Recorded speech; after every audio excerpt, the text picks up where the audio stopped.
Alhamdulillah wahdahu wassalatu wassalamu ala man la nabiyya ba'dahu wa ba'du. Assalamualaikum warahmatullahi wabarakatuh. Mga minamahal kong magulang kapatid sa pananampalatayang Islam, ang isa sa kagandahan ng Islam ay may mga solusyon sa lahat ng mga problema.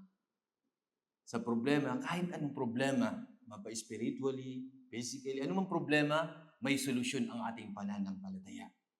Kasi kung titignan natin, nowadays, ang mga kababayan natin, may mga problema sa buhay, may mga pagsubok sa buhay, pupunta sila sa mga haram na mga lugar, mga pinagbabawal. Ngunit sa atin sa Islam, subhanallah, magbibigay sa iyo ng solusyon sa problema na yan. Isa na dito ang pag-aalala mo kay Allah. Sa banal na Quran, sinabi ni Allah, ala bidhikrillahi tatma'innul qulub. Hindi bagat sa pag-aalala kay Allah ay nagkakaroon ng kapanatagan ng puso. At ito yung Islam, subhanallah. Ibinibigay na turo sa atin na kung saan bilang isang Muslim, dapat laging konektado tayo sa ating dakilang tagapaglikha. Lagi tayong konektado sa Kanya. Kasi itong mga tao na ito na kung saan iniwan ng pag-aalala kay Allah, parang spiritually dead sila. Sa isang hadith ng mahal na propeta Muhammad sallallahu alaihi wasallam, "Mathal alladhi yadhkuru rabbahu walladhi la yadhkuru rabbahu kamathal al-hayy wal mayyit." Kalintulad ika ng tao nag-aalala kay Allah, nang hindi tao o yung mga tao hindi nag-aalala kay Allah, ay kalintulad ng buhay at patay. Subhanallah. Sa madaling salita, kahit buhay ang katawan mo, ngunit puso mo naman ay patay, subhanallah, nakakaawa kapatid magulang sa pananampalatayang Islam.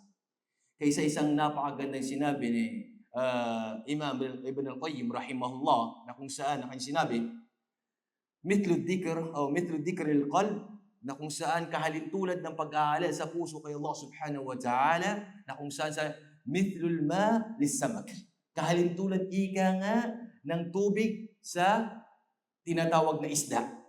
Fama halus samak idha farakal ma. Allah, sabi ni Sheikh, patay na. Ano kayang kalagayan ng isda na yon pag naiiwalay sa tubig? Mamatay, subhanallah. Pag iniwan natin ang pag-aalala kay Allah, pag-aalala kay Allah subhanahu wa ta'ala, tunay na mamamatay itong puso na ito na nakakatakot. Pag namatay ito, subhanallah, wala na.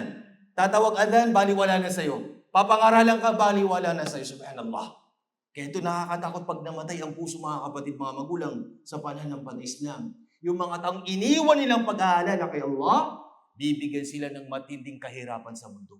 Pakinggan sinabi ni Allah mula sa banal na Quran, وَمَنْ أَعْرَضَ عَنْ ذِكْرِي فَإِنَّ لَهُ مَعِيشَةً ضَنْكًا وَنَحْشُرُهُ يَوْمَ الْقِيَامَةِ أَعْمَى قَالَ رَبِّ لِمَ حَشَرْتَنِي أَعْمَى وَقَدْ كُنْتُ بَصِيرًا قَالَ أَتَتْكَ آيَاتُنَا فَنَسِيتَهَا وَكَذَلِكَ الْيَوْمَ تُنْسَى.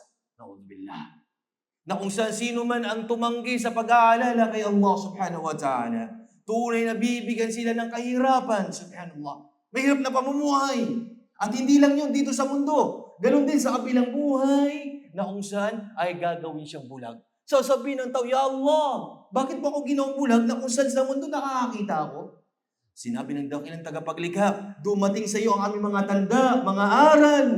Binaliwala mo. Kaya sa araw nito, ikaw ay aming kakalimutan. Kaya mga kapatid, mga magulang sa pananampalatayang Islam, gusto nyo ba na kung saan haharap kayo kay Allah, na kayo mga VIP, alalahanin niyo si Allah. Sa isang hadith bilanggit, sab'atun yudhilluhum Allah fi dhillih yawma la dhilla illa dhilluh wa dhukira minha rajulun dhakara Allah khaliya fafadat aynaha. Allahu Akbar.